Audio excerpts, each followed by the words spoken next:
Ah, the Blue Palace. It is said that deep beneath the ocean lies a palace glowing with blue light. In the daytime, it cannot be seen. But at night, when the moon shines upon the sea, its towers shimmer faintly above the water. What secrets does the Blue Palace hold?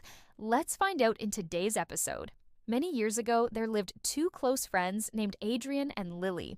They lived in a coastal town and loved sailing upon the sapphire seas. One breezy evening, as they were sailing back home from a trip to the neighboring town, the friends spotted something peculiar.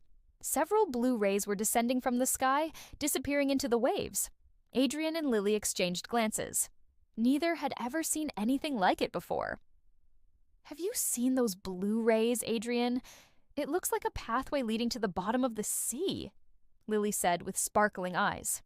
Adrian looked at her for a moment, surprised by the sudden change in her tone. "Don't tell me you're thinking what I think you're thinking," he said, half smiling. "Could there be a city beneath the water that we have never discovered? An underwater kingdom where mermaids and mermen live?" "I don't know, Adrian. Maybe our wildest dreams can come true tonight," Lily replied with a wink.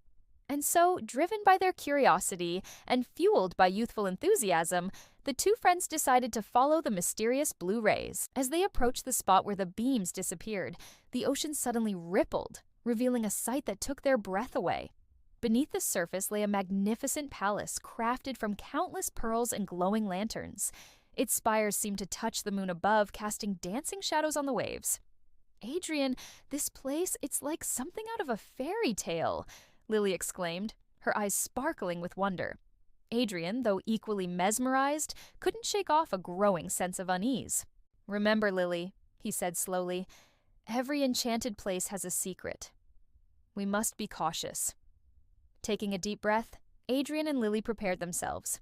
Hand in hand, they jumped into the cool, inviting water and swam towards the palace. As they neared the magnificent structure, the palace doors swung open on their own, beckoning them inside. Hesitantly, Adrian and Lily swam through the entrance and found themselves in a vast, echoing hall. The underwater palace was a mesmerizing labyrinth of beauty. The floors were paved with glass-like slabs that reflected the soft glow from the walls. There, clusters of coral flowers bloomed in shades of pink, purple, and blue, emitting a gentle, entrancing light.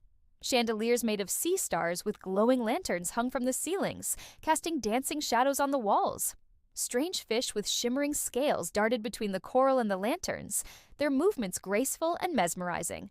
As they ventured deeper into the palace, the friends noticed an enormous marble throne at the far end of the hall. No one sat upon it, but around it swam strange bird-like creatures with shimmering blue wings. Each creature had the body of a bird, yet it possessed no beak or talons. Instead, its head was adorned with flowing locks of hair that resembled spun gold. The creatures were too busy preening their feathers to pay any heed to the newcomers. Suddenly, a hauntingly beautiful song echoed through the palace, drawing Adrian and Lily closer to the throne. As they approached, the song grew louder, resonating deep within their bones. And then she appeared. She emerged from behind the throne, her form as radiant and enchanting as the palace itself. Her hair flowed like ocean waves, her eyes sparkled like deep blue pools, and her gown shimmered like starlight on water. As she turned, Adrian and Lily caught a glimpse of her face, and they gasped. For a moment, time stood still. The woman smiled, revealing teeth as white and sharp as pearls. "Welcome, mortals," she said, her voice echoing the haunting melody they had heard earlier. "You found the Blue Palace hidden beneath the waves. I am its mistress, and I welcome you." Adrian and Lily exchanged nervous glances. While captivated by the woman's beauty and the palace's splendor, they couldn't shake off a feeling that something was amiss.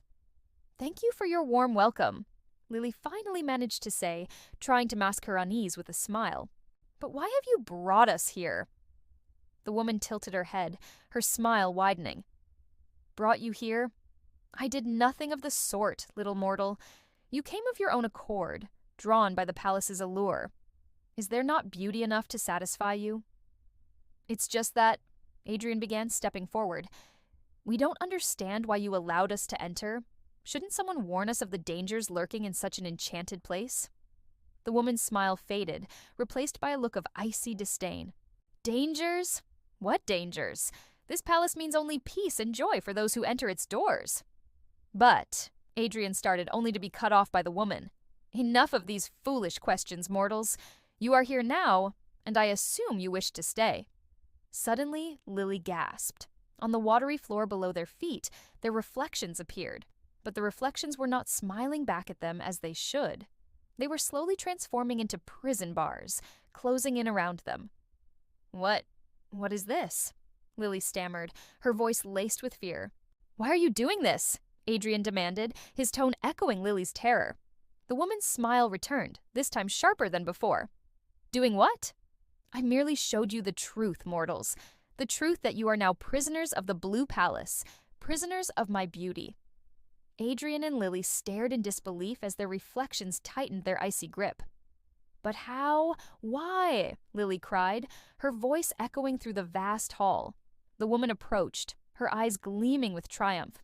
"Because once someone steps foot inside the Blue Palace, they can never leave," she said softly, her voice like the lapping of waves against the shore. "They become part of my eternal kingdom, forever trapped by their own desires." With that, the woman's form began to shift.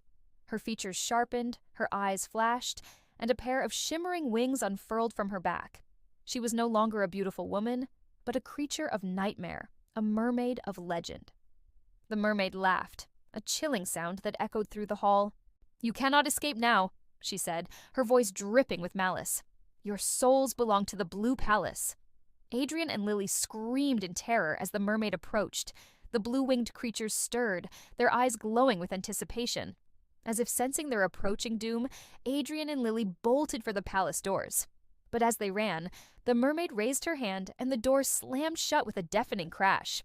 Outside, the full moon hung heavy in the night sky, bathing the ocean in its silvery light. But inside the palace, darkness had fallen. The mermaid glided gracefully, her laughter echoing through the chamber. "You cannot escape," she taunted. "You are mine now." The blue-winged creatures swooped down, their eyes gleaming with malice. "Join us," they screeched, their voices blending in a discordant chorus, "and become part of the palace's light." And so, the mermaid imprisoned Adrian and Lily in her underwater lair, adding their souls to the palace's ethereal glow. When morning arrived, the sea was calm once again. The palace had vanished, leaving no trace of its existence. But those who sailed near the waters at night claimed they could see two new faces glowing faintly inside the palace. The trapped souls of Adrian and Lily, forever bound to the Blue Palace, forever yearning for the freedom they had lost. Well, that's the end of today's episode. I hope you enjoyed the story of Adrian and Lily, the two friends who fell victim to the enchanting but deadly allure of the Blue Palace. If you liked the story, please don't forget to share it with your friends. Your support means everything to us. So keep watching our channel for more exciting adventures. Until next time, farewell.